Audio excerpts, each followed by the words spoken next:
Welcome, doctor. Thank you. Thank you, Michael. It's good to be back. I think this is my third or fourth year contributing to this amazing program that you guys have put together. 17 days of 17 minutes. the real truth about health is that's quite an ambitious, but what a wonderful service and a wonderful undertaking. And that's why I'm back, because I appreciate all the hard work you guys have done bringing so many good people together to share vital information. No, we appreciate having you here. So, floor is yours. Okay, well, let's get into it. I shortened the title a little bit to to talk about your mouth, your microbiome, and longevity. We can add your mouth, your oral microbiome, systemic immunity, longevity, um, and disease. But I'm going to really focus on this amazing ecology that I spent 22 years studying called the oral microbiome. It's really fascinating. 6 to 10 billion microorganisms, about 1,800 species that really has redefined not only the oral microbiome, but the entire human microbiome has redefined what it means to be human and how we kind of connect not only to our unique flora that's as unique as our DNA, but to each other and the universe at large. I believe these microbes that are, they've paid a high evolutionary price to be there. You'll see as I explain, I believe we're made from bacteria and made from this amazing community. And they do everything from uh, produce neurotransmitters for our brain to actually helping our teeth remineralize and keeping you alive. So when we look at this issue of longevity, which is a major focus in healthcare these days, you hear about longevity medicine, used to be called anti-aging medicine, then healthy aging. Now we're just using the term longevity. But when we look at this and we really kind of get the image of aging and what it means to go from robust to frailty and then disability, this cascade down, we have a biologic life expectancy that's often very different from a healthy life expectancy. So the information I'm going to try and bring on your oral microbiome and longevity is really about a healthy life expectancy. And one of the things that we know is that you know aging is something, and our longevity can be very different depending on a number of factors. So uh, the two people on the left who are in their 60s are aging with vitality. They're on the road to longevity. And on the right, you really have, two examples of, people who were late to the biohacking party. And unfortunately, there's a lot of people living with chronic illness that's shortening life expectancy. And I want to focus on the mouth as a gateway. And in understanding this gateway, there's something called oral frailty that has a lot to do with systemic longevity. So, oral frailty really starts to happen when there is degeneration of the oral environment with both function and aesthetics and function. And so you go from a healthy mouth to what we see on the right, which is frailty, sarcopenia, malnutrition. In the middle, you have difficulty in chewing, difficulty in swallowing, dry mouth, fewer teeth, lower articulatory oral motor skills affecting speech. So really, oral health is what I like to call the 800-pound gorilla in the longevity room or in the wellness room. You really can't experience wellness and longevity without a healthy mouth. And this has been looked at. There are studies now looking at tooth loss as a predictor of shortened longevity and really looking at what happens and how do you lose these teeth. Yes, there are external events such as, accidents and uh, congenital defects and things like that.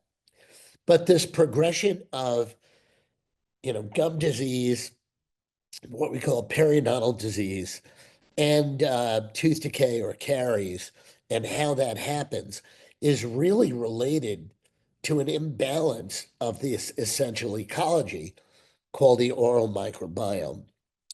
So, one of the earliest pioneers in speaking about the mouth body connection is a dentist who I think, he's probably one of the most important dentist that ever lived. His name was Dr. Weston Price. A lot of people in holistic nutrition know who he is. A lot of people in the wellness world know who Dr. Price is. But unfortunately, in dentistry, most dentists never heard of him. And what's interesting, he was the first one. This is 1917.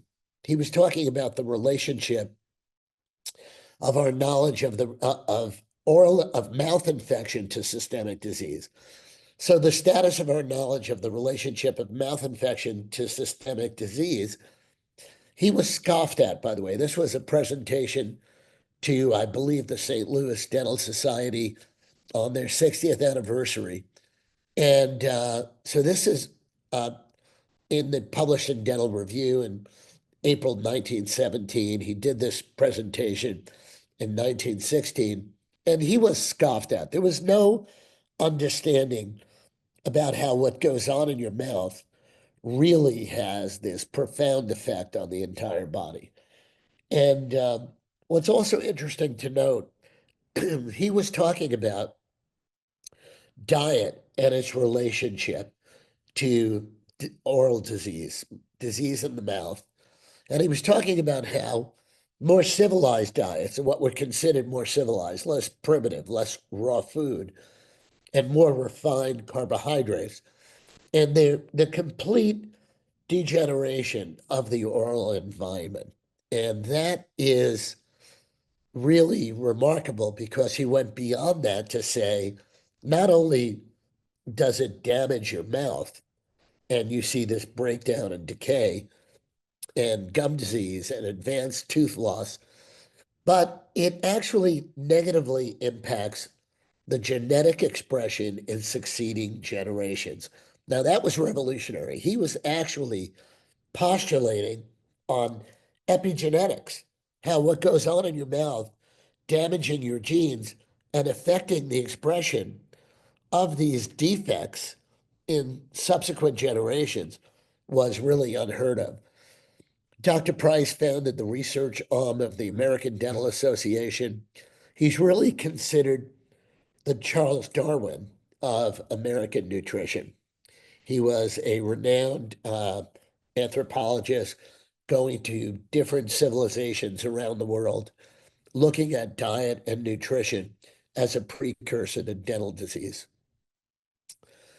So I wrote this book in 2016, 2017, it was released, talking about the mouth as a mirror and gateway to what's happening in the rest of the body, how chronic low-grade inflammation, oral disease, is a major source of inflammation through the body, and how it can result in serious systemic problems, and actually ranging from Alzheimer's, cardiovascular disease, type 2 diabetes, obesity, pregnancy complications, premature birth, uh, more than 6 or 7 types of cancer, including colorectal cancer, which the number one bacterium found in colorectal tumors is Fusobacterium nucleatum, one of the most common bacteria in the mouth. So I wrote this book for the layperson to understand this connection between the mouth and the body, and that they're not separate ecosystems, but they're very much connected. So when we look at this inflammation here of the gum and decay, we look at all the different parts of the body that are affected. It's really interesting because the oral microbiome is the epicenter of health and disease in the body. That oral ecology, known as the oral microbiome, of which we say plaque. Plaque is this term that was used in dentistry for years. All oral care was focused on killing plaque, or killing germs. Listerine killed germs. Until we understood that those germs are actually part of an intelligent ecosystem that keeps us alive and helps modulate our immune system and helps us regulate, which is really one of the foundational principles of biologic medicine and biologic dentistry, is this capacity for our body to self-regulate and heal. So when we look at the oral microbiota and we look at imbalances, we see, for example, inflammation-induced parsogenesis. This was shocking to me, that inflammation in the mouth can be connected to cancer, that the big C word. And how does that happen? How do we create a genotype that goes off the tracks and you get the development of multiple types of cancer?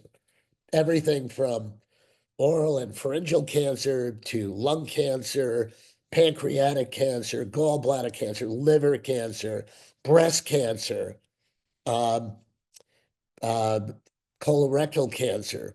And how does that connect to what's going on in the mouth? But then you look at over here, hematological malignancies like impaired immune function, uh, leading to this. And on the upper right, you have all of this autoimmune and other immunodeficiency disorders, all from a dysregulated immune system. Again, what's a root cause? The oral microbiota. So this oral ecology being out of balance, you have all of this chronic inflammation, dysregulated immune system, and an activated inflammatory response, and lots of inflammatory diseases, starting with rheumatoid arthritis and lots of other activated immune inflammatory responses. So when we look at this chronic inflammation and how it's connected to the rest of the body, I put together what I consider the top 10 sources of chronic inflammation and toxicity in the mouth. Number one, and by the way, I'm happy there's a booklet here. At the end, if you drop me a line, follow me on Instagram, and just text me top 10 booklet, or drop me a DM, top 10 booklet. I'll make sure that you get this digital form of this booklet of these top 10 sources. I go into a little more detail of what they are and why they're significant. Number one on the list is periodontal gum disease.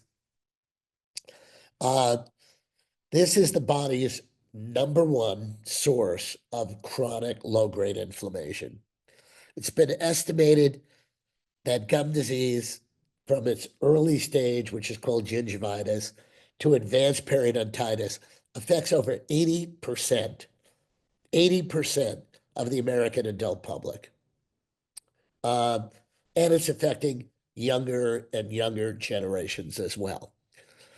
When I graduated dental school, that statistic was 80%. And I'm embarrassed actually to be sitting here in 2025, 42 years or 43 years later. I graduated in 1983. So 42 years later, to be sitting here saying, we haven't really moved the needle that much. So why hasn't that occurred?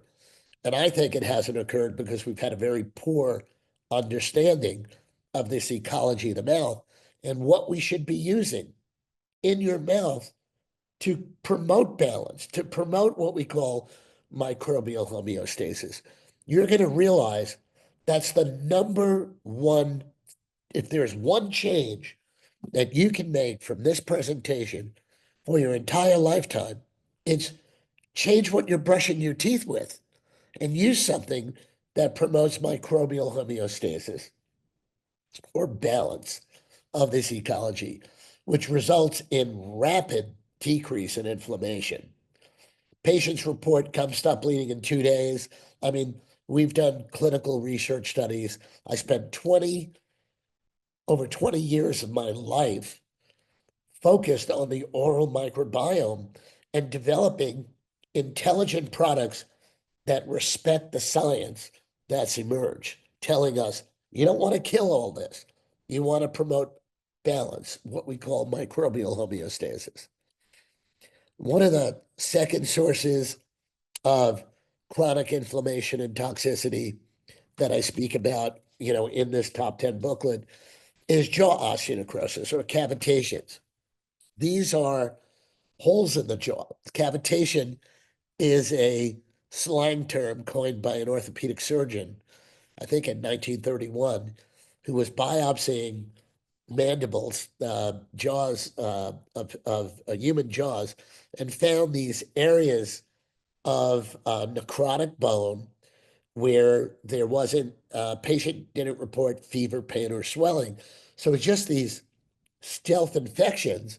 Very often when you have a tooth extracted, that we used to think the bone fills in, but now with 3D imaging and cone beam, we can see that this is not the case.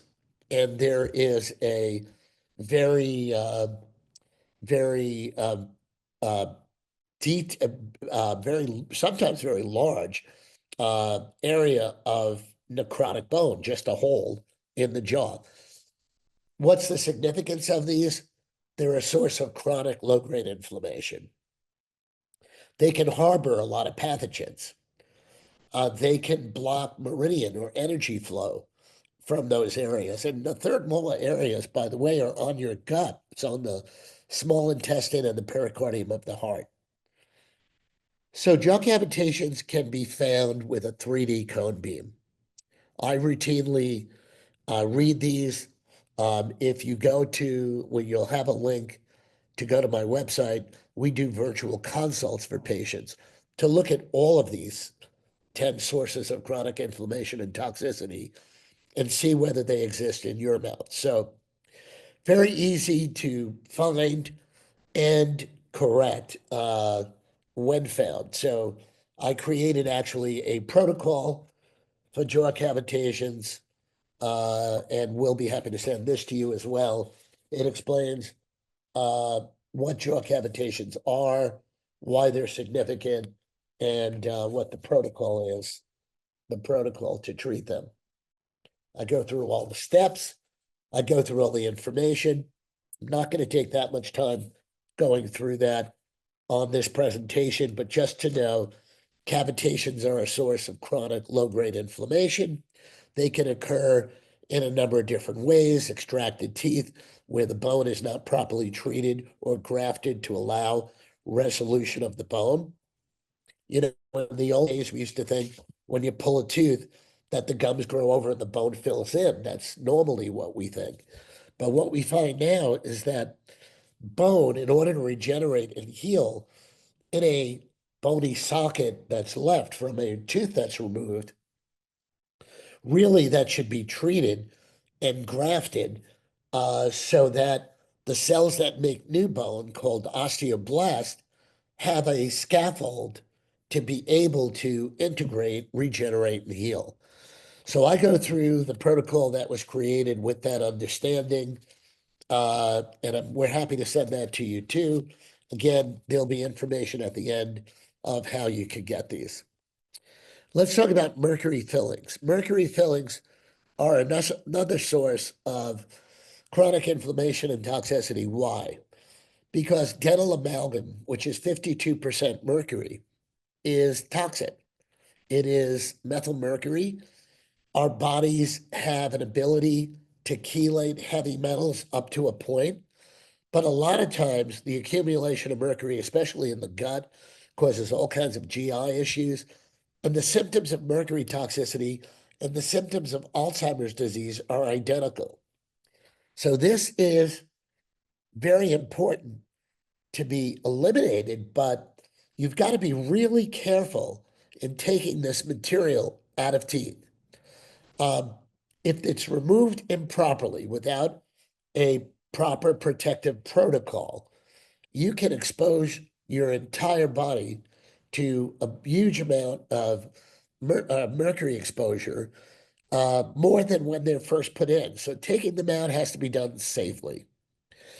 If they're not taken out and you have a number of large failing amalgams, uh, you're going to off gas. By the way, amalgams weaken teeth. Generally, that metal filling, if you get decay under it and you bite on something hard, those amalgams often act like a wedge splitting a log, and you can break a tooth from biting on an amalgam with decay under it. So, amalgam mercury fillings, I have found to be really, really devastating to people who have a deficiency in what's called, or a deviation of the ApoE4 gene. That's ApoE4 gene. These are people that don't have the ability to chelate metals out of the body, and heavy metals accumulate much more rapidly, leading to lots of neurological disorders from MS, Parkinsonism, and other, cognitive decline and other issues. So really, you should be tested for the ApoE4 genetic variation. I also recommend the MTHFR. Looking at those genetic variations, you should know that's a genetic variation that gives you a more inflammatory genotype, which we know is also an issue for inflammatory induced cancers and autoimmune disease, hematological malignancies, and all the other things I spoke about. Um, so really eliminating amalgam mercury fillings. A lot of dentists do them, but most dentists don't do them safely or properly.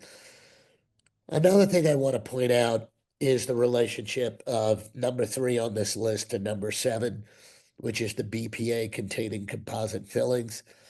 A lot of times I see people getting very large amalgams removed and then getting these composite resin fillings, tooth-colored fillings. The problem here is that these composites, all of the materials that we use in dentistry in terms of resins, contain microplastics. And even BPA-free, BPA-free, we know, became a major concern. A lot of uh, information in the media about BPA, plastic water bottles, and then we started looking at dental fillings with BPA, which are pretty large sources of BPA, and even dental sealants in children, leading to hyperactivity disorder, and BPA is an endocrine disruptor. So we see a strong correlation with these endocrine disruptors, and they're estrogenic, leading to breast cancer, ovarian cancer, prostate cancer in men. So we really want to get out of the microplastic world as well. So be careful. If you have large amalgam mercury fillings, get them replaced with ceramics. Don't get them replaced with a large resin filling, because that will wear faster, and then you're getting exposure to microplastics. By the way, beware of BPA free as much as BPA. BPA free is generally BPS, and recent studies, some PubMed studies that have just come out about BPS, is that it may be an even greater endocrine disruptor than BPA. So I've become very, very conscious of microplastics. And the real huge amount of presence of these microplastic materials in everything, in our food, in our fillings, in our uh, things that we use. That's why I drink out of glass. I really try to avoid plastics. Uh, so at any rate, getting your amalgams out, be careful you don't go into large composite resin. But another source is this non-precious porcelain fused to metal crowns. Oh, I'm sorry, the number 5 was, whoops, uh, it got a little messed up over there. Uh, so non-precious porcelain fused to metal crowns. These are metal thimbles with porcelain baked on top. They're called PFMs. They were very popular 1980s, 1990s. They're still being done. But a lot of times that metal thimble has nickel chromium, a cadmium, and the porcelain that's used on top to make the porcelain more reflective on top of the PFM. They often added lead in the porcelain to make it reflect more so you didn't see the gray of the metal underneath. So I put this on the list of top 10 sources of chronic and toxicity. 5 is titanium metal implants. And this, when this has been a kind of a really much bigger concern than it had been when they first were introduced. When I first saw titanium implants being used, I would see that bone grew around it right away, right? These metal cylinders being put into bone, and we see bone growing around it very quickly. And my first response was, "Wow, this is great! Look at how the body loves this stuff." Well, actually, the bone growing fast around it is actually an inflammatory response. And the titanium has an inflammatory effect. It actually produces endotoxins, which are bacterial byproducts. And the bone that grows around metal implants, titanium implants, is actually a it's a an inflammatory material that doesn't allow for vascular bone. It allows for sclerotic bone, almost like scar tissue bone growing around the implant. Eventually, that scar tissue bone does resorb. You see a lot of issues with titanium blocking meridians, being inflammatory to the gum tissue. All of that is really very um, um, going to actually just putting on my do not disturb. Okay. Uh, so titanium metal implants are really an increasing concern for inflammation in the body. Now, if you have had titanium dental implants, I recommend that they be evaluated with a cone beam to see whether there is degeneration of the bone around them, to see if there is uh, a cavitation forming around it as well. We don't want to go in and just tell you to get your titanium implants out if the bone has grown around it and they're stable in the jaw. We really want to see signs of inflammation and breakdown around those titanium implants. Number 6 on here, which is notorious and a source of hot debate, are endodontically treated, or also known as root canal teeth, which, if you follow me on Instagram, you've probably seen a lot of my postings about root canal teeth being probably the worst medical procedure ever developed. It's the only procedure we do where we devitalize something or take the guts out of it and we leave something dead and sometimes infected in the human jaw. That literally using these files to clean out a root canal tooth and leave it in the jaw, very often anything that's dead in the human body will decompose, what we call necrosis. So we will see necrosis of that tooth in the jaw. they turn black, they become brittle. But what's more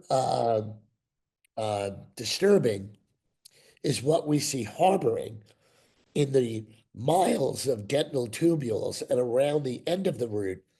That is a sign that isn't a sign, it's the presence of lots of toxins, lots of toxins, lots of inflammation. And the toxins include supercharged bugs. I mean, we're talking about antibiotic resistant bacteria and parasites and mold and all kinds of viruses that harbor around endodontically root canal teeth in the human jaw that really dysregulate your immune system. And it has been shown to affect systemic immunity. So a lot of my root canal uh, doctors, a lot of root canal dentists who are friends of mine, defend this treatment. And at best, I can say a root canal is a temporary procedure before a more permanent biologic alternative can be used. So, for example, if you break a tooth and that tooth is supporting a bridge, or it's in an area in the front of your mouth, a root canal on a single rooted tooth in the front can remain stable for a number of years. But remember, everything dead in the human body will necrose. That's why we don't do root canals on bone or femurs or gallbladder or appendix or anything else. And a tooth is not this inert thing that sits in the jaw. It has a circulatory system, a nervous system, a skeletal system, a lymphatic system. So that's the issue with root canals, is that it's a procedure that was flawed from its inception. And it's been tried for generations, all the way back to the Mayans and the Egyptians, attempting to keep a devitalized tooth in the human body. I spoke a little bit about BPA composite fillings already, but just to say more, that BPA containing and now BPA free, these are microplastics. They do dysregulate the immune system. They are endocrine disruptors. They are microplastics. We really want to move away from these, especially on the chewing surfaces. Small fillings that don't get abraded in between the teeth or in the gum line, or composite that's used to adhere ceramic.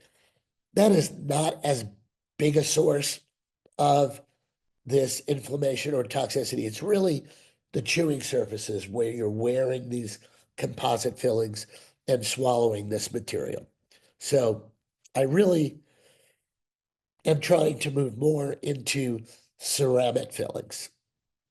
Everything as biologic as possible. Ceramics.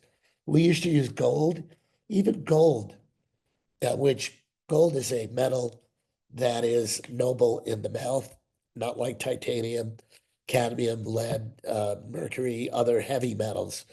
But gold actually has resilience in all, but it does conduct hot and cold. It's hard to see decay underneath there, and it is very expensive. The price of gold is also going up now, making it more expensive. But the alternatives to composite resin, basically you have ceramic and gold. Want to talk about number 8, obstructive sleep apnea and airway disease. This is affecting about 1 billion people on the planet. And obstructive sleep apnea and airway disease is almost always related to upper airway deficiency, which is a narrow arch of the mouth with a high vaulted palate, um, tongue tie, holding your tongue unnaturally down. Uh, I recommend everyone who's listening to this podcast, get a home sleep study. We can actually arrange that for you in our office. Uh, if you contact us, we will send you a kit. That's a take-home kit. It's a disposable home sleep study that gives us more than 8 pages of respiratory data.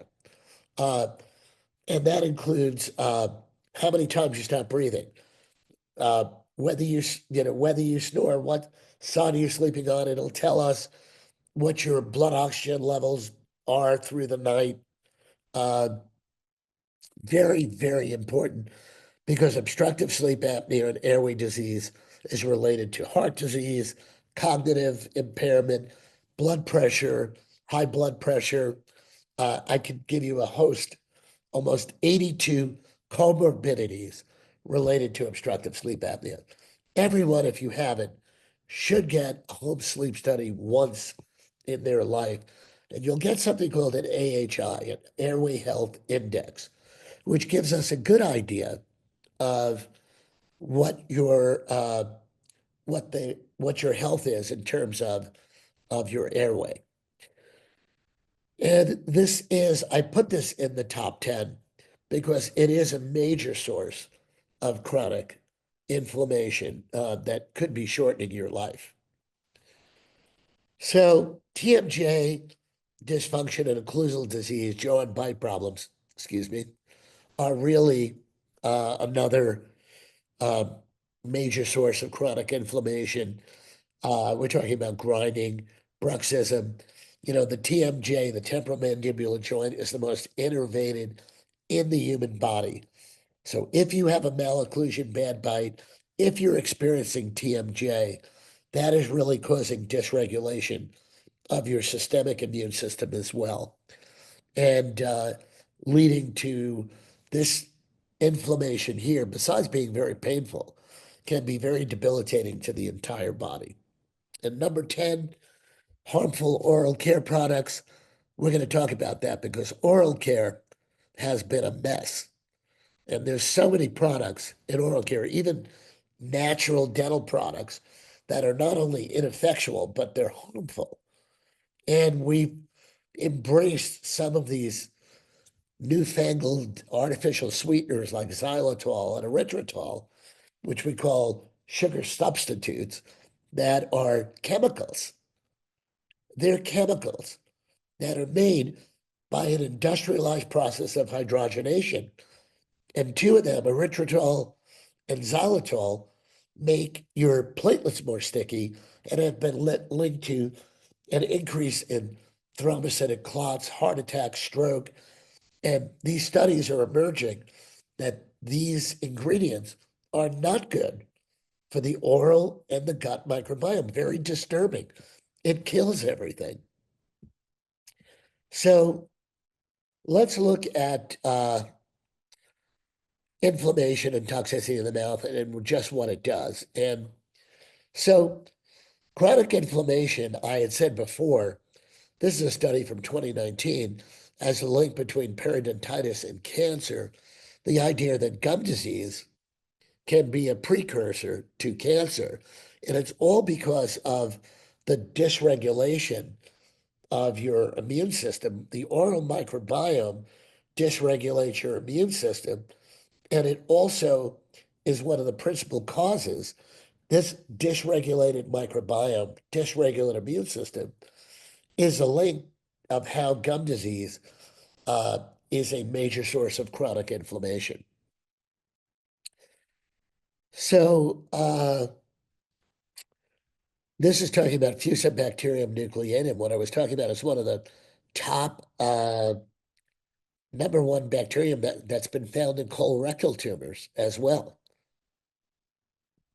So I also want to just break from the dialogue we've had and talk about how does this kind of, you have all of these sources of chronic inflammation and toxicity and their role in health and disease, but really just focusing on one of those sources of chronic inflammation and toxicity, just focusing on one, reducing the level of gum disease. This is a study it was called the 2010 Aetna study.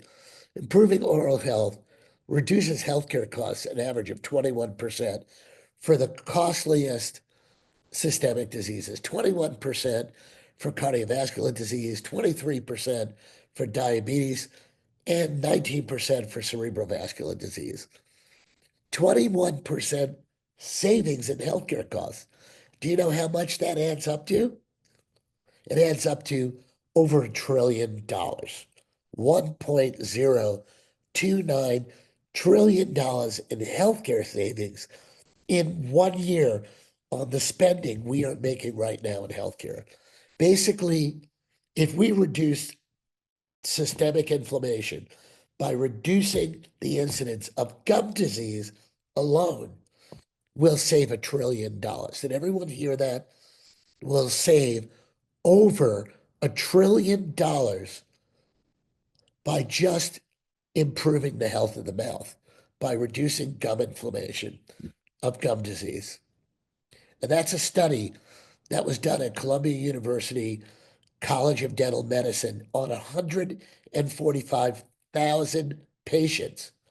And by the way, that was repeated in Japan with the exact same statistic. So let's talk about how we go from this to this. Healthy gums to gingivitis to periodontitis or advanced periodontitis. I often like to show it's like these beautiful brownstones that your teeth are, these beautiful brownstones next to each other, going into this bombed out ghetto of brownstones here. How do we go from that to that? And it's all about this balance, homeostasis of the oral microbiome. So on the left, you can see the microbiome very thin, with smokers and people who use a lot of antimicrobials. They oil pull every day or any of this other jazz. They basically strip the microbiome. So it's like a desert on the left. And on the right, you see this thick, sticky, smelly film we call plaque, which is an imbalance. That's where we see inflammation, red bleeding gums, and we see this thick, sticky, smelly film that a lot of people wake up in the morning with this on their teeth. And that's an imbalance. So homeostasis or balance is the center of health. Now, in this very busy slide, which is very interesting, we talk about how the oral microbiome translocates from the mouth to the body. How do these imbalance of these bacteria here, like these on the right, you have spirochetes in here, the gray are now anaerobic bacteria, they don't have oxygen. The green and the yellow in the middle is a thin, clear, odorless film of mostly aerobic. So you go from this to this, and then how does that go through your body? Like this. So you have a hematogenous route through your bloodstream, right? Bleeding gums. These bacteria go in your bloodstream, and you're going to have a link to neurological diseases, heart diseases, endocrine disorders, gastrointestinal diseases, cancer, and autoimmune diseases. And then on the right, you have the enteral route, right? The bacteria go from the mouth down. And we used to think hydrochloric acid in the stomach stops them from moving. But what we find now is that no, they could get past that barrier of this thick microbiome of hydrochloric acid in the stomach. And you have all of these bacteria now affecting IBD, irritable bowel disorder, immune responses. You have T cell and CD4, interleukin 9, all these pro-inflammatory genotypes that are affecting immune cell activation and disrupting intestinal barrier function. And the way it gets through is you have, over here, you have a mechanism that's been proposed, which a lot of people who are using protonics like Prilosec, for GERD and all these acid reducers, lowering gastric juices, lowering hydrochloric acid is allowing P. gingivalis, Fusobacterium nucleatum, and pneumococcus bacteria that are normally in the mouth to get past it from the oral microbiome right into the gut. And that's the enteral route of these bacteria going into your system and ending up in colorectal tumors and all kinds of other things. So really, this imbalance of the oral microbiome allows for these bacteria to go into your circulatory system and into the gut microbiome and disturb a lot of things there as well. So again, when we look at the dysbiosis of the oral microbiome, inflammation and cancer, we can see this very clear inflammation, apoptotic resistance. Apoptosis is a very important function for our bodies to regulate and heal, for cell regeneration. And we see what there's inflammation, resistance to that. You have immune suppression, and we have really lots of carcinogenic substances uh, leading to what is this breakdown. Cancer is not like bacteria flying in from the outside or a virus from the outside, or it's your genes, you were doomed to this. By the way, we can change your genetic expression. We can fix your genes. That's the world of epigenetics. It's absolutely fascinating. So when we look at this oral microbiome in the 22 years that I've been doing research on the oral microbiome, I've come up with 4 what I call microbiome commandments.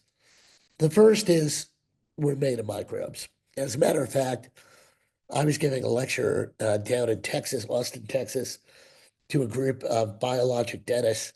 And I said, I believe that, it always seems strange that verse in scripture, ancient scripture, that said in Genesis that, and the Lord thy God took from the dust of the earth and breathed his spirit in it. And, we became mind, body, spirit. That's how he made man. I was like, I can't believe that dust, like my mother was cleaning off the bookcases in the den of our home, was what we were made from. And there was a doctor who came to me during the lunch and he said, the word in the ancient Aramaic enterah is for the God took from the dusty earth. Isn't that? It's really slime. It's really God took from slime. And that kind of connected the dots for me, whether you're an evolutionist or a creationist, that makes sense that this slime, which was most scientists agree the earth was covered with microbial slime before we ever walked the earth, that this slime, God breathed his spirit into the slime and we had this consciousness and these microbes became engulfed in a nucleus and a cytoplasm and tissue and organs and this amazing, amazing creation of how our bodies are function in an incredible way. So if we really kind of go back to the foundation of how we're made, I believe, it's funny, bacterium and a mitochondria, the mitochondria of our cells were probably bacterial in origin, in my opinion. They divide the same, they even contain all the genetic information, that mitochondria and that bacterium. So taking that, and what we've learned and what I've seen and what I've observed in my entire, 4 decades plus in practice is that microbes run us. We do not run them. They control us. We don't control them. They do everything from determine the color of our eyes to, I often like to joke who we're going to marry. Well, our microbial flora creates pheromones, which determine our sexual attraction even. So, and I like to joke, sometimes they make a mistake, but Microbes control us. We don't control them. They actually make neurotransmitters for our brain, and they produce all kinds of beneficial uh, beneficial vitamins and other things that keep us alive. So if you go to war with your microbes, you're going to lose. That's been proven as well. We have people sitting in hospitals that are antibiotic resistant to the most powerful antibiotics ever created. So in my 4 decades and in my 22 years of research on the oral microbiome, I can tell you that the best way to stay healthy is to make peace with your microbes. Promote balance, regulation. And that's the origin of Revitin. This toothpaste that I created uh, was really the first innovation in 60 years. The idea that we can use probiotic nutrients, prebiotic nutrients. Using prebiotics is more effective than probiotics. As I like to say, probiotics, which are mildly effective in the gut, are not really effective in the mouth because the oral microbiome makes it very inhospitable for foreign bacteria to set up shop. So we have vitamin C and CoQ10, which CoQ10 should really be on here. 3 original patents I got on this product were around vitamin C and CoQ10, some of the most powerful nutrients for the mouth.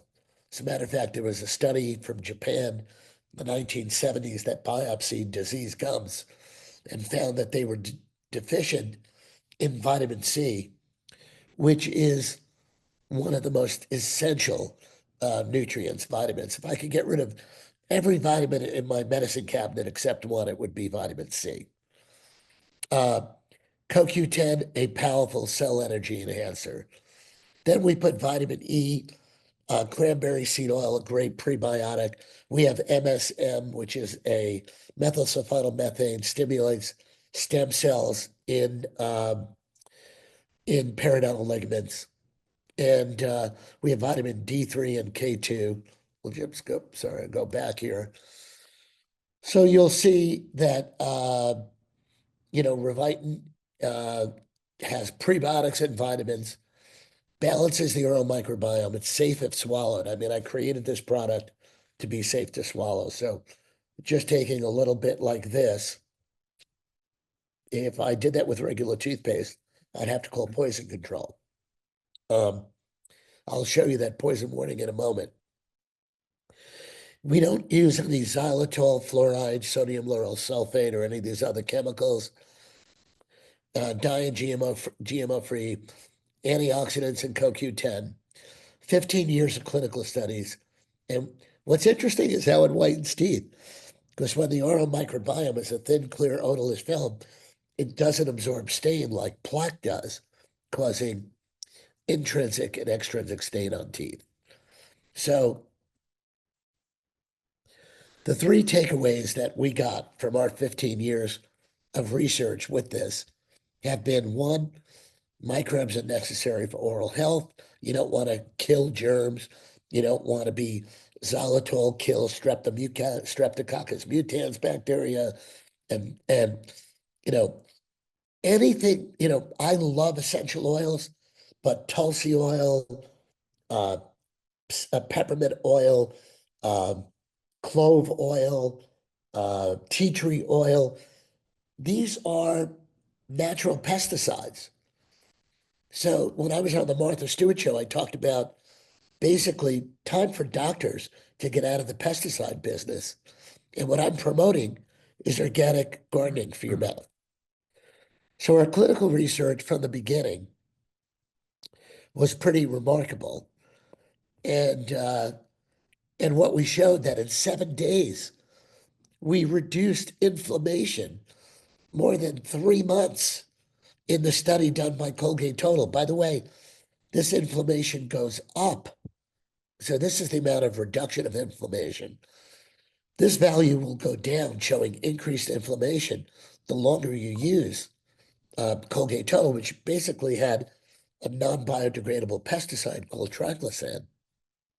So another study that we did showed the effectiveness of this paste on oral soft tissue health. And we saw reductions in gingival inflammation. This is 14 days, 46% reduction in plaque, 72.5% reduction in bleeding. That's why I've been committed to really introducing a product that respects the science of the oral microbiome. If we can reduce inflammation in the mouth, we can reduce healthcare costs by a dramatic amount, as has been shown in very, very serious studies done by Aetna and at Columbia University. So why is there a poison warning on toothpaste?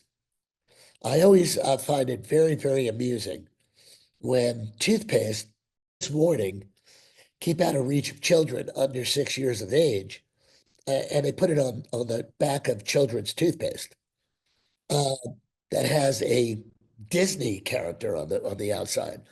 So I'm happy to say there are 6 or 7 class action lawsuits being brought against the majors for advertising children's toothpaste with a warning label on the back. By the way, this warning label is because of this sodium fluoride content, which in a commercial tube of toothpaste, there is enough sodium fluoride to be fatal to 2 children under 5, which is why this warning label was put on there in the first place. So, and if more than, it usually says if more than used for brushing, but it actually often says if more than a pea-sized amount is swallowed, get medical help or contact the Poison Control Center right away. So if it sounds crazy, it is. So we're going to open the floor for questions.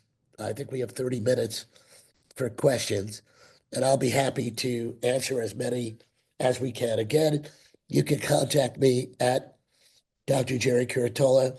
If you go to rejuve-health.com, this is some of my team. Uh, we'll be happy to get you this information or schedule a virtual consult, which may be really enlightening. There is a button on the website to click for a virtual consult. We do them with people from all over the world. So I will stop. Actually, I think Michael. Yes. How you doing? Good, good, good. So Do you happy to now? answer questions. So now you just mentioned 30 minutes. Do you have a hard stop in 30 minutes? Because normally we would go until 5. Sure, I could go longer. Okay. All right. So, sorry, pronounce the name of the toothpaste again. Revitin, or you can say Revitin or Revitin. All right. Well, I'll say what you say. So Revitin. Okay. So so specifically, what have you seen with regard to Revitin with regard to health? You mentioned, a couple of items about gingivitis, but given the beginning of the talk and its connection to the body, and that Revitin is invigorating the healthy microbiome of the mouth. Have you seen other things in the body? Well, one of the things that we've done a lot of clinicals. By the way, we did a recent randomized double-blind clinical looking at the genomic analysis of the microbiome. So if I could go back to this picture, hang on, right here. Do you see that blue circle? The blue circle is indicative of a healthy microbiome. And what we found in our randomized double blind is that we restored the microbiome to a low film thickness, which is that thin, clear, odorless film that you see here. And we had mostly healthy bacteria. So what we would call probiotic bacteria. So, people got into this thinking, I want to correct this, that there's good bacteria and bad bacteria, and that they're different. No, they're just bacteria. When they behave good, we call them probiotic. When they flip a pathogenic switch, for example, Streptococcus mutans bacteria, they behave good, we call them probiotic. When they behave bad, we call them pathogens. So what Revitin did is it fostered the state of probiotic nature of the organism. So we had mostly aerobic, healthy probiotic bacteria. And we saw a reversal of the inflammation, the reduction in the inflammation of this gross uh, mix of pathogens, pathogenic bacteria that may have been probiotic originally and then flipped a switch. It's called pleomorphism. So this unhealthy state is what you want to reverse. Now, your question is, what do you notice in the body when that happens? Well, you may not get sick. You may not catch a cold. I mean, anybody who is undergoing cancer treatment should be using Revitin. Anybody who has autoimmune disease should be using Revitin. Anybody, I mean, everyone, obviously anybody from children to late adults, women in menopause should be using Revitin, and they will see benefits and support and reversal of lots of symptoms that they have that are the result of an imbalanced microbiome, such as what you see on the right. Does that make sense? Yes, yes. So what flips the switch that makes bacteria go from being probiotic to pathogenic? Anything on this list. So actually, I will tell you what shifts the switch the most. Number 10, what makes the switch and what shifts it is when you're using stuff. So we have tried to use things in oral care that are destructive to the microbiome, right? So you have alcohol-based mouthwash, you have sodium lauryl sulfate, you have xylitol and erythritol, you have overpowering essential oils like tulsi oil, clove oil, tea tree oil, peppermint oil, all very harmful. That's what really, a lot of that is uh, going to negatively affect the oral microbiome. So what I'm hearing with regard to number 10 is the things that we're doing that we think are good for our mouth. We're not even thinking about the microbiome in our mouth. We're just thinking about having fresh breath and squeaky clean teeth. Right.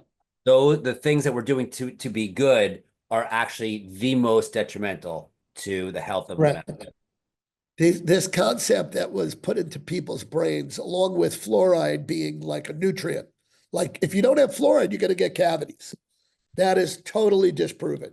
You get cavities from an imbalance in the microbiome. You do not get cavities because you're not using fluoride.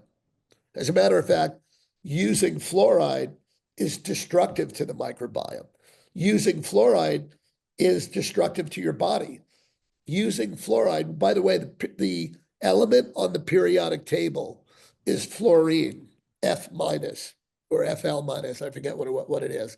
It's the most highly charged, negatively charged, most highly negatively charged element that's non-radioactive on the periodic table. And what we see with fluorine, is that when you introduce it to natural teeth and bones, which are made of hydroxyapatite, not the synthetic chemical that they're trying to put in toothpaste, but natural teeth and bones are made of hydroxyapatite. It's got the hydroxy is OH minus, and apatite I think is AP plus. The hydroxy gets blown out because it's a weakly negatively charged by the strongly negatively charged fluorine, F minus, and that creates fluorapatite. When you look at the physical properties of fluorapatite versus hydroxyapatite, fluorapatite is more than 30% weaker, meaning that when they looked at hip fracture rates in the 1980s, teeth and bones were not stronger. They were harder because it makes it very hard, like this glass, but it makes it very, very brittle. So what they did is they did these famous hip fracture studies after 25 years of water fluoridation, and they found an inverse. Hip fracture rates went straight up along with fluoridation. And, so you have lots of things that have been used in oral care that were believed to be good that are not only ineffectual but harmful. And what is sodium lauryl sulfate, and why is it in toothpaste commonly? It's a great question.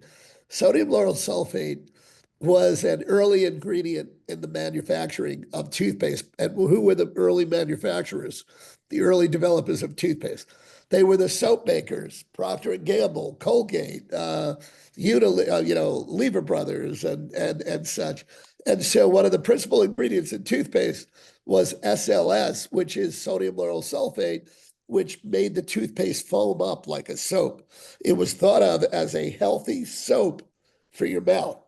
I was on, I referred to, I was on the Martha Stewart show many years ago, and she asked me about my research in oral care when I was doing the early microbiome research. And she said, I said, Martha, toothpaste was developed by soap makers 100 years ago.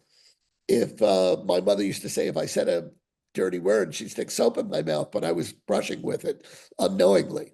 And she laughed. And I said, but then we got into the idea that we put bug killers in, and the idea that, we got to nuke everything, nuke the microbiome. And I said, it's, what I'm promoting is organic gardening for the mouth. And, it's time to get out of the pesticide business, which resonated with her, having been very much a proponent of organic gardening from years ago. But yeah, it's really interesting, the history of oral care and the ingredients that are in there, like SLS. By the way, another interesting fact about SLS, it's an irritant to skin and soft tissue. Dermatological companies use SLS to irritate the skin to test dermatologic products. Look it up. SLS is an irritant. So you're putting it in toothpaste in your mouth to irritate the soft, it will irritate the soft tissue. Is that what causes the tingly feeling? Yeah, that and the alcohol content and other tingly feeling. Like my mother used to love Listerine when I was growing up.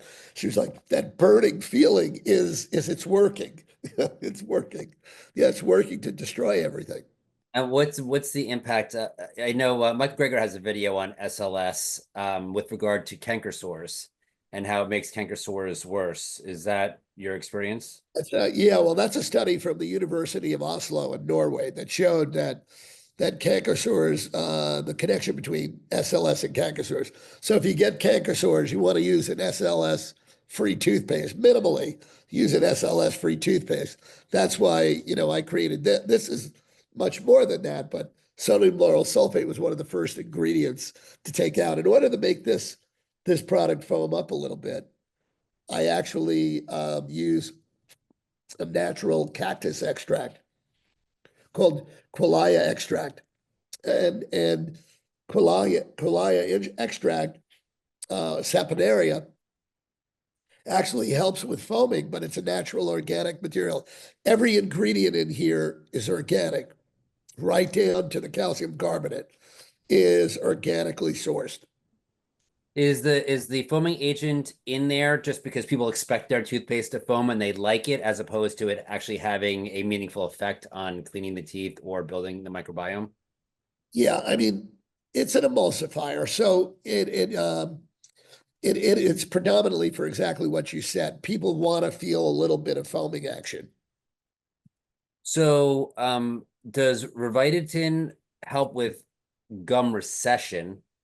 And then I also want to get into gum recession in general. What can be done for it naturally? I've heard of surgeries that they can do where they take part of the roof of your mouth and they put it into your gums, and that's obviously not Yeah. the most pleasant of options.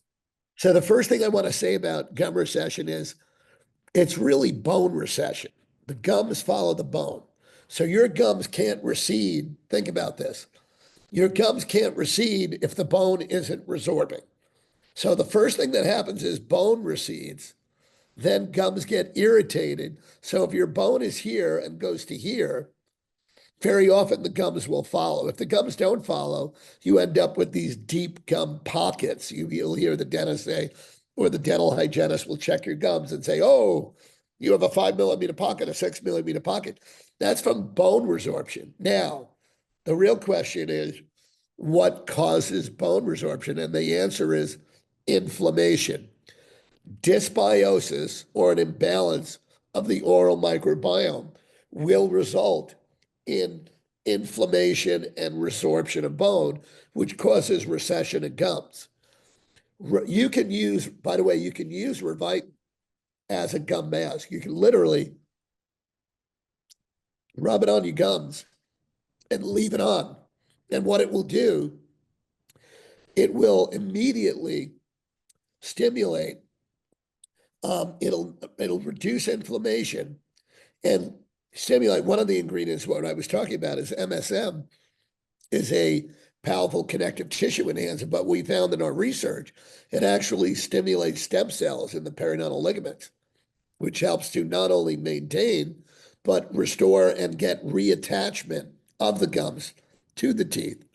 So there's a lot of different things. You were bringing up also, gum grafting, right?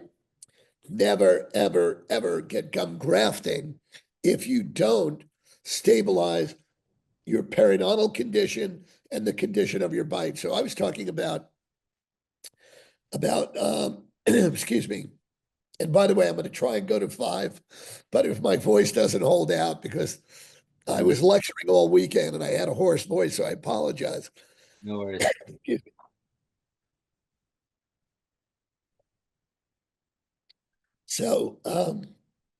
So anyway, gum grafting is an interesting procedure. It will work, and sometimes they fillet a piece of the gum tissue off the palate and they'll put it on the side. And it's not a comfortable procedure. It's been a staple of periodontists and periodontal surgery for years to try and do that. But if your bite is not right, a lot of gum recession happens for 3 reasons, right? Reason number 1 is periodontal disease. Lose bone, gums recede, follow the bone. Number 2, it could be using a second reason for gum recession is a bad bite, what we call a malocclusion.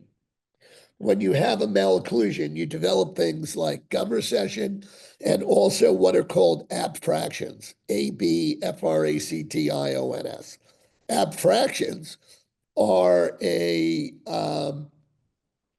way that the neck of the tooth, you lose enamel, flicks off at the neck of the tooth. From the flexure of the tooth, you get these crevices at the gum line, and the gums recede around that. A third reason, not the most common, but it can happen, is you get gum recession from improper brushing. So you can, if you're using a hard toothbrush and you're scrubbing like you're trying to scrub a bathroom floor with a hard toothbrush, you can lacerate gum fibers and you can get a modest amount of recession.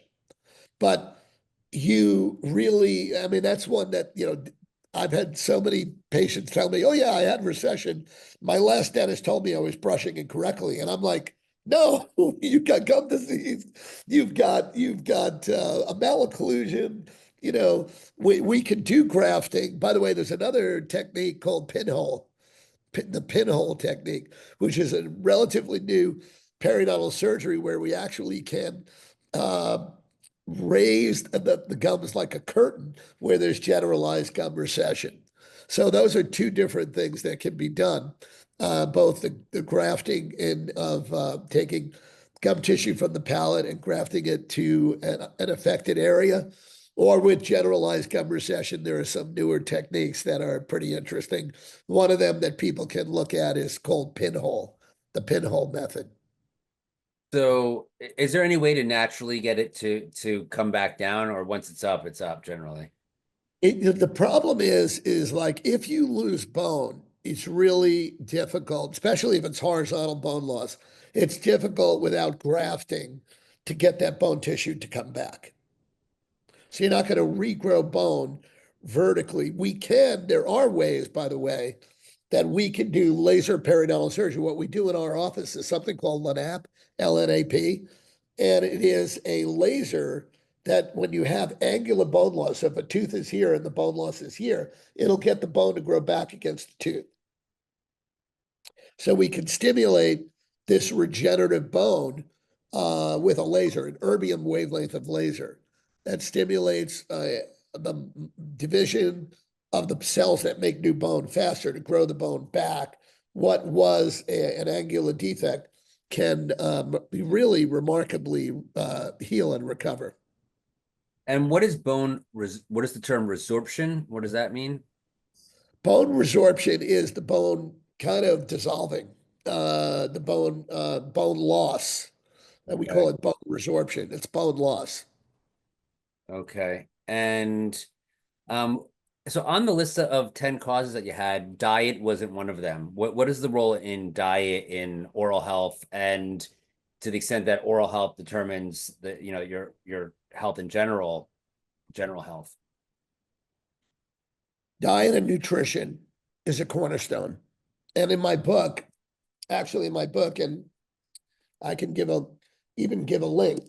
In this book, I talk about the first thing I talk about is diet and nutrition, because like Dr. Price, Weston Price, what we see is that there are, what I call my antioxidant, anti-inflammatory, and it's AAA nutrition, alkalizing, anti-inflammatory, and antioxidant rich. AAA nutrition. So the diets that do really well are diets high in omegas, high in vitamin C, vitamin E, folic acid, all of these key nutrients. One of the things we find, now, why is diet and nutrition important? Because diet and nutrition help to promote balance of the oral microbiome. When it's alkalizing, anti-inflammatory, and antioxidant rich, we see the microbiome respond very, very well. This product is basically a dietary supplement. We even changed the packaging to make it look healthy. I mean, it is the nutritional aspect. My original premise behind creating this, before I was even schooled on the oral microbiome in the 1990s, it was really about feeding your smile. Like you have to feed your mouth the nutrients it needs. Take toothpaste out of the detergent industry and put it into the nutritional arena. So what we find is that when you have a diet that, for example, is loaded with refined carbohydrates, or it creates a more acidic pH instead of alkalizing pH, you have an acidic pH, then you start to see the kind of inflammation and disease, both with periodontal disease, gum disease, and dental caries, cavities. And that's really a microbiome imbalance. Okay. So we're since we were kids, we were taught sugar causes cavities. What you're talking about a microbiome imbalance, what causes cavities in general? I was going to start with sugar, sugar, sugar. Okay. Sugar, sugar, sugar, by the way, is how you shift the microbiome into basically it's gasoline on the fire for promoting a shift to an acidic pH. And that acidic pH fosters acidophilic, the overgrowth of acidophilic or acid loving bacteria. One of the most notorious acid-loving bacteria in the mouth is Streptococcus mutans. And then they, in turn, they feed off that sugar and secrete acids that demineralize teeth. And you get this, vicious cycle of decay formation, dental caries and decay. And Porphyromonas gingivalis love an acidic environment too. And they're notorious for, one of the most notorious for periodontal disease, gum disease. So it's really the sugar is an indirect cause, but it's part of that. Something that's really, really fascinating is the fact that there's a complex that's been identified as the sialodental microbial complex, saliva, teeth, and microbes. Your saliva, teeth and microbes are this ecosystem that will either promote remineralization of your teeth. By the way, this is how your teeth heal, remineralize, or demineralization, depending on the pH balance. So when the pH goes more acidic, you get demineralization. When it goes more neutral or alkalizing, you get actually remineralization occurring. This is the part that blew my mind because when I was in dental school, it was like bacteria cause tooth decay and gum disease. Now we know that these bacteria are part of this ecosystem called the oral microbiome. It will actually transport, the bacteria will transport ionic minerals from saliva to the surface of your teeth, sialodental microbial complex. The microbes transports minerals from your saliva to your teeth to remineralize calcium and phosphorus.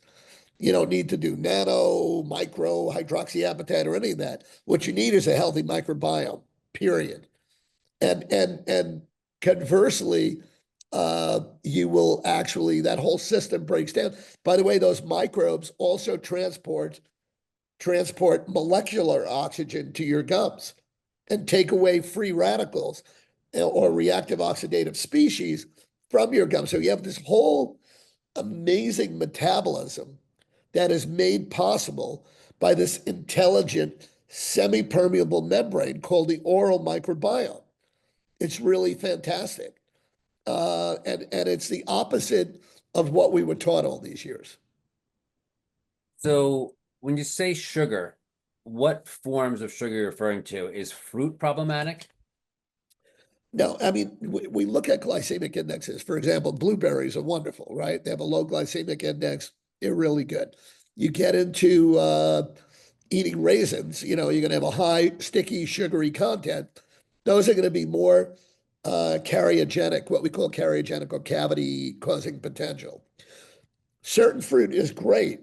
And so and another answer to your question is the body recognizes natural sugars and can process natural sugars better than unnatural sugars or refined sugars. However, all sugar has an effect on pH. What we really want are the lower glycemic index fruits, like some of the melons and apples. Apples are great. Apples, the apple a day keeps the doctor away, keeps the dentist away. It has fiber, it has, lots of different things that are really funny. You bite into an apple and the fiber can actually act like little tiny toothbrushes to clean your teeth. So the type of fruit does make a difference. Dates, are they okay? Or are they like raisins? High in sugar. That's the highest.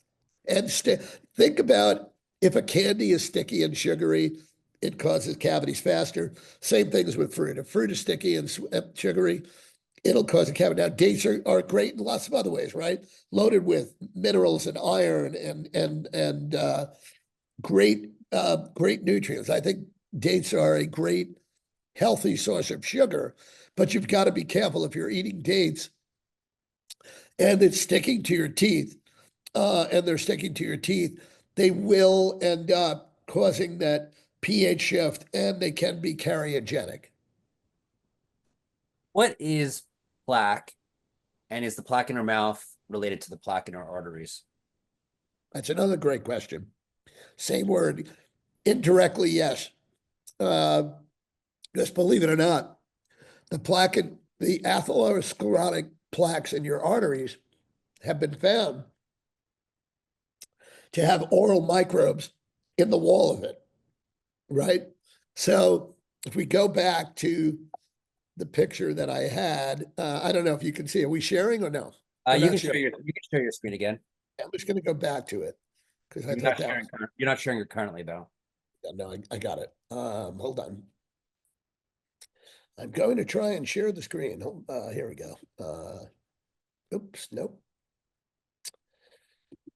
All righty. Let's see if I can get back to that. Here we go. We're going to share. And, sharing's not turned on. John, can you Send. turn sharing on?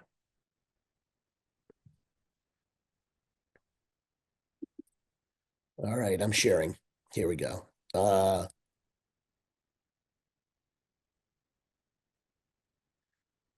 right. So we're looking at what is plaque. This is plaque to the traditional, plaque is that thick, sticky, smelly film on your teeth in the morning. Mm. Um, the reason why a lot of people, hang on one second, I'm going to make this bigger. Yeah, so this is probably one of the best diagrams. The traditional definition of plaque is an unhealthy expression of the oral microbiome. That is that thick, sticky, smelly film on your teeth in the morning that's kind of yellowish, that you've got to run to the bathroom and brush your teeth and use a mouthwash and everything to get off, to strip off, so that you can kiss your wife or your spouse or significant other good morning. This is that material, that unhealthy biofilm that is related to yellow teeth, bad breath, and all that other stuff. So, really, plaque is traditionally an unhealthy expression of the oral microbiome, and I'm sorry, okay, that unhealthy expression of the oral microbiome is on the right side of this picture. Now, when Mm. you're in the middle, you don't even know that. Let's say healthy plaque. Healthy plaque could be defined as a thin, clear, odorless film that when you wake up in the morning, your mouth still feels squeaky clean. Now, what's interesting is in consumer focus groups we did in like 4 cities with Revitin, what so many reported after using Revitin for 3 or 4 days was, oh my goodness, I wake up in the morning and my teeth still feel squeaky clean, like I just brushed them. And I would be like, when I first heard it, I was like, wow, that's interesting. But they use that same expression, squeaky clean. And that's because when you have this thin, clear, odorless film on your teeth in the morning, you can even, like, sometimes I forget to brush because my mouth feels clean. I don't have bad breath. I don't have that thick, sticky, smelly film on my teeth in the morning. So it's a big difference from what we have been traditionally used to waking up with. And it's all because Revitin was developed to respect the science of the oral microbiome. Is plaque just bacteria? Is that what you're Well, saying? no, it has plaque is not just bacteria. There's actually a complex community of fungal organisms, of viruses. It's this ecosystem. It's basically an entire ecosystem. Okay. Okay. And um, what about so you talked about mouthwash. Why is mouthwash bad for oral health? That's again a great question because I want to talk about that more. Um, Mouthwash, most mouthwashes on the market right now. Mouthwash had one. I mean, mouthwash was an invention of the consumer products company. It has no benefit other than people they crave fresh breath, and they like to think they could get white teeth, from mouthwash. Mouthwash really destroys most mouthwash is very disturbing to the oral microbiome. I mean, some of them, like I walk through pharmacies and sometimes I'll pick up a bottle of mouthwash and I'll do an Instagram post and say, look at this. It's got, high powered germ kill, So people think like, oh, I'm killing germs. That's good. And I get that minty taste. I love it. I love it. They're destroying their microbiome, but what else are they destroying?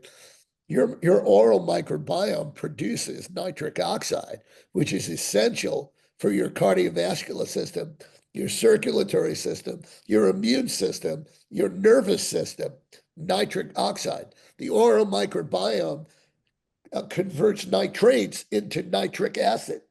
And so if you don't have nitric acid production, you are really uh, nitric oxide production, you are really destroying uh, this ecology. Some mouthwash does a lot of harm, and it's also there was a study years ago linking Listerine, the old Listerine, because it had such a high alcohol content, to the denaturing of DNA and the formation of cancer, squamous cell carcinoma. So mouthwash can be very, very damaging to the oral microbiome. Most mouthwash is either loaded with parabens or loaded with xylitol to keep it bacteriostatic. That is, you don't have bacteria growing in the water. That's for shelf stability. They have to put these other ingredients in. So most mouthwash is complete garbage. You do not need it. I actually have a do-it-yourself mouthwash recipe in the book, along with a do-it-yourself toothpaste recipe if you want to. But you can make your own mouthwash with a couple drops of a mild, like tangerine lemon, like we use in our citrus, oil in water. You can actually creating your own is better. By the way, that strong peppermint oil is very destructive to the oral microbiome. Okay. Are there, well, I think you use some sort of essential oil in your toothpaste? Yes, Uh, we actually created a mint. This I did 4.5 years of testing and research to create a mint formula that doesn't nuke the microbiome. How do we do it? We use a spearmint. First of all, we're out of the peppermint. We use a mild spearmint and we add organic vanilla to soften it even more. And we found that it's kind and gentle to the oral microbiome. So it doesn't kill everything, doesn't strip everything, but it gives you a pleasant mint taste that isn't overpowering. and some people like to make their own toothpaste. Is that do you have a recommendation or a recipe that you're able to share? I do have one in the book if they care to look it up. It's not as easy as, it took it took about 2.5, 3 years for the organic chemists that I was working with and the formulators that I was working with putting together all the ingredients in Revitin came out of a health food store when I started. And a lot of those ingredients really were difficult to keep stable. Some of it would be too low a film thickness. And there were different ways we had to thicken the paste so that it worked like a real toothpaste. Great. And what about tongue scraping? Tongue scraping is good to do. I recommend doing it once a day. It is good to tongue scrape. What you'll find is when you're using a product that balances the microbiome, you're going to see a lot less garbage on your tongue in the morning Okay. because biofilm builds up on the tongue, just like on your teeth, because of the imbalance. So, tongue scraping, when you first do it and you're using, if you wake up with a thick, smelly film on your teeth, there's going to be that thick, smelly film on steroids in your tongue because there's a lot more places between the taste buds and all the other rugae, on your tongue. There's a lot of places for biofilm to accumulate. And And tongue scraping definitely helps alleviate the bioburden and the load that's on there. is there any impact on microbiome diversity in the mouth with tongue scraping, and also with is there any relation between tongue scraping and heart disease, or any Uh, impact? good questions. So tongue scraping, and by the way, I recommend what I do is I put Revitin on a toothbrush. I brush my tongue with Revitin, not just my teeth. Again, we want to restore an even microbiome. You talked about does tongue scraping, make I think you said does it affect what Does it impact the biodiversity of the microbiome, the oral that microbiome? right? That was a great question. Um, the short answer to that is no, it does not. Believe it or not, if you have an imbalance in your microbiome and you tongue scrape, that imbalance is going to continue, and you're going to have an overgrowth of more pathogens than prebiotic or than probiotic organisms, bacteria on your tongue. By the way, bad breath is the result of two pathogens on the tongue. They've identified two bacteria out of the thousands. There's two that are the nasty mercaptan producers and that really make that sulfur smelling bad breath, which, by the way, Revitin reverses as well. So tongue scraping is not going to remove biodiversity. By the way, we want to remove unhealthy plaque. We want to remove unhealthy biofilm. That's why I'm even a fan of, oil pulling for short term. Because if your mouth is so out of balance, I recommend changing what you're brushing your teeth with. Definitely use some more mechanical support like tongue scraping and oil pulling, which is basically a detergent action to get unhealthy plaque off of the teeth. But I don't recommend doing it long term Okay, and why not? because what you do is you'll shift to this here. Let's go back to this again. So this is probably one of the most important slides. You'll go back to this desert over here. So this is what we call an atrophic microbiome. This is hypertrophic. This is overgrowth on the right.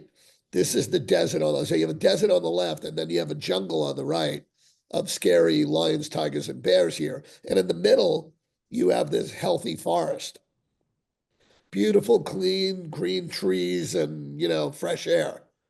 And if you could think of it like that, you'll understand that you don't want to strip the microbiome. You just want to keep it healthy. The oral or the oil pulling is too effective.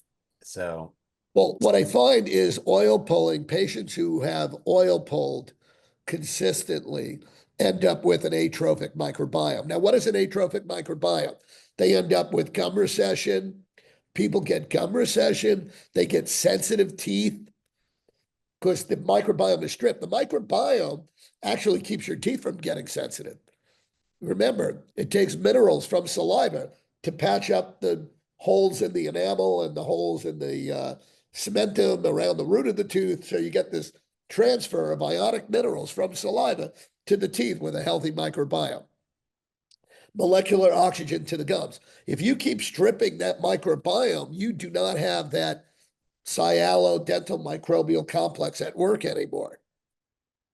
So you do not want to, you just want to keep it healthy. You do not want to do things that continue to strip, kill, and destroy this essential oral ecology. and what are your thoughts on flossing for oral health? So flossing is probably one of the most controversial or oral hygiene mechanisms that have been invented. Most people don't do it right. They hold the floss, they snap it into the gums, the gums bleed, it hurts. Then they're like, oh, I'm not doing it anymore, and this and that. Just think of it as this. Floss is a way of removing unhealthy interdental plaque that can accumulate.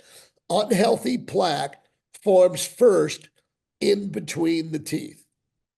And that's why they were like, well, how do we get between the teeth? Well, we'll make this string that people can use. It's called floss, and we'll do it there. And hygienists, I've seen hygienists that are like militant about flossing and this and that. The reality is, all you need to do is use a device, and there's so many things that have been developed over the years that are very, very effective for this. We have water flossers for eliminating interdental plaque. There are plaque brushes, interproximal brushes, rubber brushes, the Butler Company, Butler Gum, GUM. They make these soft little rubber picks that go between the teeth. Whatever you feel comfortable using is what you should use. There is no holy commandment that you have to use dental floss to clean interdental plaque. But you do need to clean interdental plaque. Right. It is a very good oral hygiene practice to clean interdentally, interdental plaque that forms. Now, what is it? Before it's even plaque, it's food. Food becomes this food feeds the interdental plaque. So food and plaque that forms between the teeth, that's where, floss, interdental brushes, interproximal, they call them proxy brushes, proxy rubber tips, water flossers, which is a mechanical device. I've seen these newfangled, $400 custom fitted toothbrushes that go in the mouth like a car wash and do all that. You don't really have to get that crazy. Just keep it simple. And what are some alternatives to root canal therapy that patients might consider? Yeah, one of the things we do, I'm going to make a bold statement here, and I'm going to tell you that probably 40% of root canals that are done could be avoided. That's a lot of root canals. 40% can be avoided. How could they be avoided? By more careful mechanical removal of decay, by the use of ozone and lasers to disinfect and protect the pulp before exposing the pulp from decay. By using ozone, you can actually sclerose the deepest area of decay to disinfect the tooth without going through an entire root canal procedure. Other things, that we're looking at is pulpal regenesis, which is a way of even using stem cells in the pulp to regenerate the nerve that may have been damaged either from mechanical damage or from damage from carious decay, from deep decay. Um, so looking at ways to avoid the actual doing the root canal on the tooth. If you do have an abscess, if there's an abscess around the root, the nerve is already dead. I can tell you that tooth should be removed and a ceramic dental implant should be placed. Doing a root canal on a tooth with an abscess is almost certain to trap harmful bacteria and produce endotoxins. There have been PubMed studies on this where teeth that have an abscess, they try and disinfect the tooth for 7 days and then fill it. They do all this mechanical disinfection, ultrasonic, laser disinfection of the pulp. They always produce endotoxins. 100% of those endodontically treated teeth produce endotoxins, which are bacteria and bacterial byproducts. So you talk about the cone beam CT scan. Is there any radiation or any concerns with those scans? Yeah, it is. It has a radiographic. There is a radiographic part of it. The good thing is that it's a very low exposure. The machine itself stands in a hallway in our center, and you don't even need to have. By the way, old X-ray rooms, you got to have lead shields in the walls and lead shield on the patient.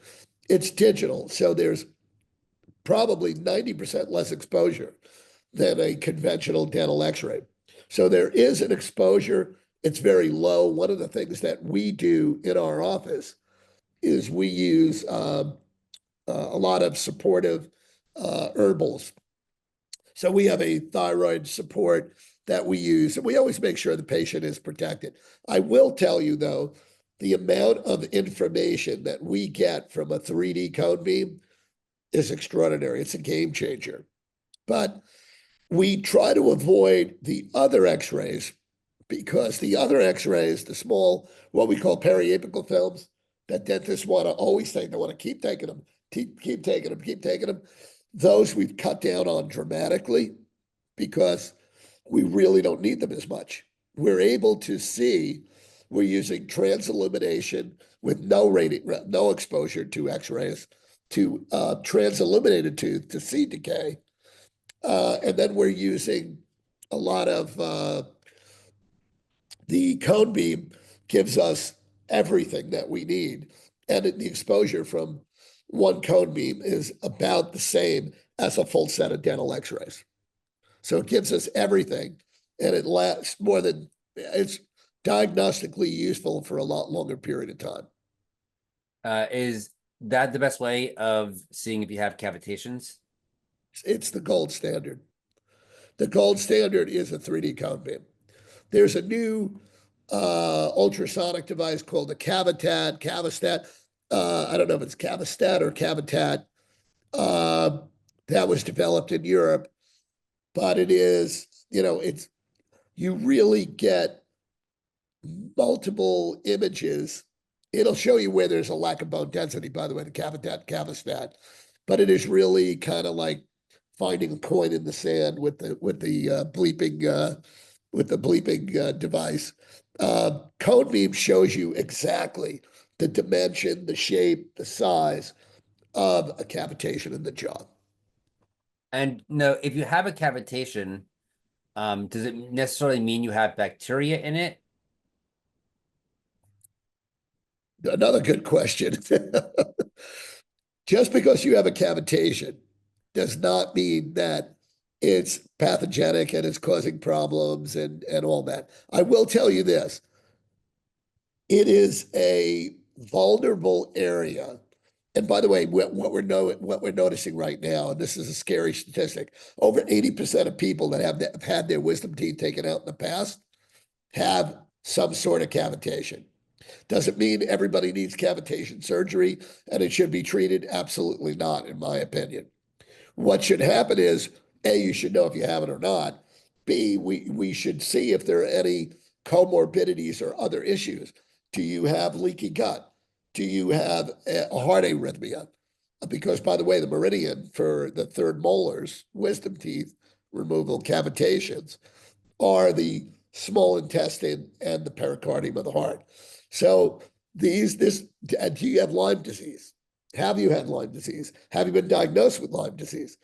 That's almost a mandatory cavitation treatment because there's some doctors like Dr. Dietrich Klinghardt who have said, if you have jaw cavitations, you're never going to get over your Lyme disease because Lyme spirochetes love to hide.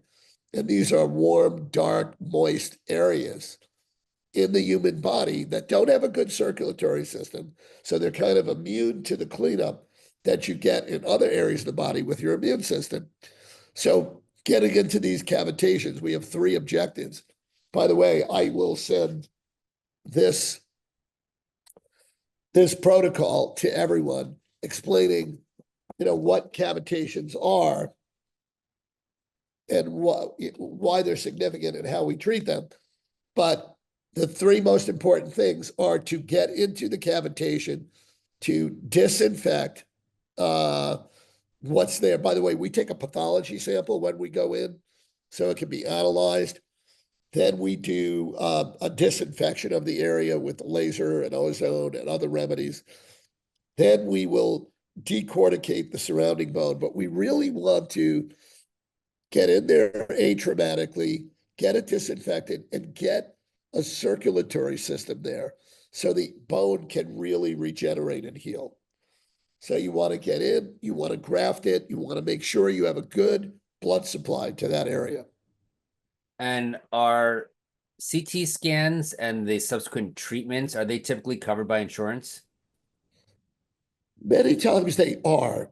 A cone beam, it depends on their policy and what their medical covers.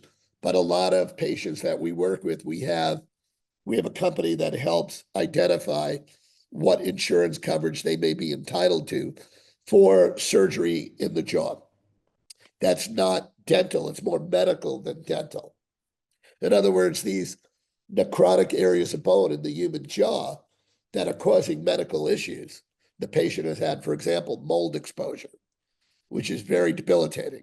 And we find mold in these cavitations. That's where, we have been able to, depending on their policy, get medical coverage for them to get these areas treated and resolved for their health. So even though it's in the mouth, you have your regular health insurance, not your dental insurance covering. Right.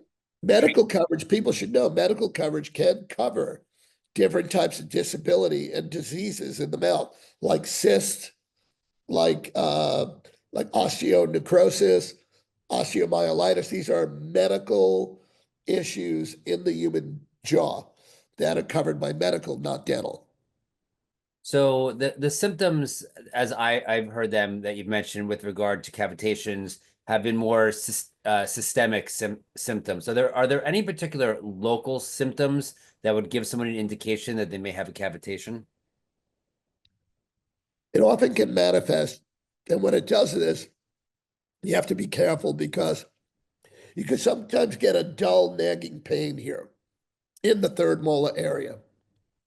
That's usually a sign that the cavitation has gotten larger, and it might be what's called a NICO, N-I-C-O lesion, which is neuralgia-inducing cavitational osteonecrosis, NICO. NICO lesions can be dangerous because it often means that the canal that houses the nerve under where the wisdom tooth was extracted may be exposed or involved now in the lesion that exists of osteonecrosis around it.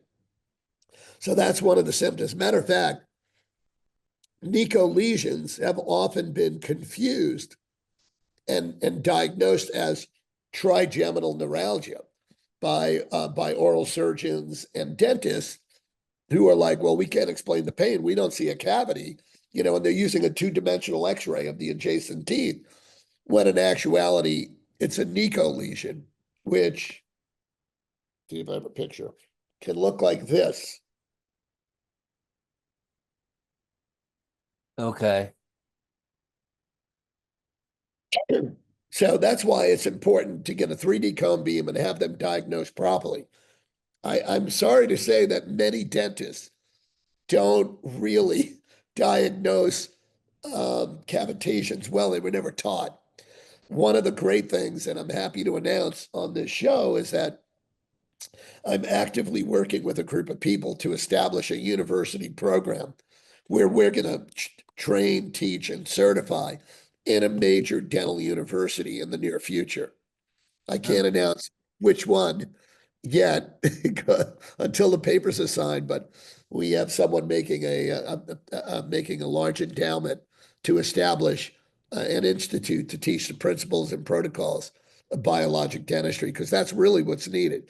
This needs to be taught in dental school, and then there can be postdoctoral programs available as well for those who want to learn, who are out of school already.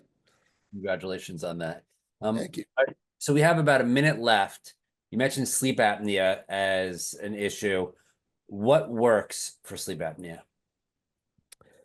A friend of mine, a biologic dentist by the name of Felix Liao, he wrote a book. It was very technical, the book, but the title tells it all. It's called 6 Foot Tiger, 3 Foot Cage. And the 6 foot tiger is your tongue. The 3 foot cage is your mouth. If you've had orthodontics where teeth have been pulled, you have a high vaulted palate. We breathe through this triangle. If you have a high vaulted palate, you have a restricted upper airway. What works the best for sleep apnea is make the 3 foot cage a 6 foot cage. Do expansion of the arch. There are appliances like the DNA appliance, removable aligner therapy to expand the arch, relieve tongue tie, do some myofunctional therapy to train the tongue to come forward. The biggest culprit for sleep apnea is the tongue. It's like that's the 800-pound gorilla in sleep apnea. If you're tongue tied, your tongue gets held back in the back of your throat like a rubber stopper in the neck of a wine bottle. So get a sleep study. There's a lot of non-invasive, non-surgical things we can do in biologic dentistry to help people who are suffering from obstructive sleep apnea. Great. Well, that concludes our time. Thank you so much, Doctor, for all the information that you shared with us My today. pleasure, Michael. If we can unmute the audience so they could share their appreciation. Thank you so much. Very novel ideas. Thank Thank you, doctor. you. This is amazing. Wow. Varied EEG or information. solutions. Thank you. Amazing.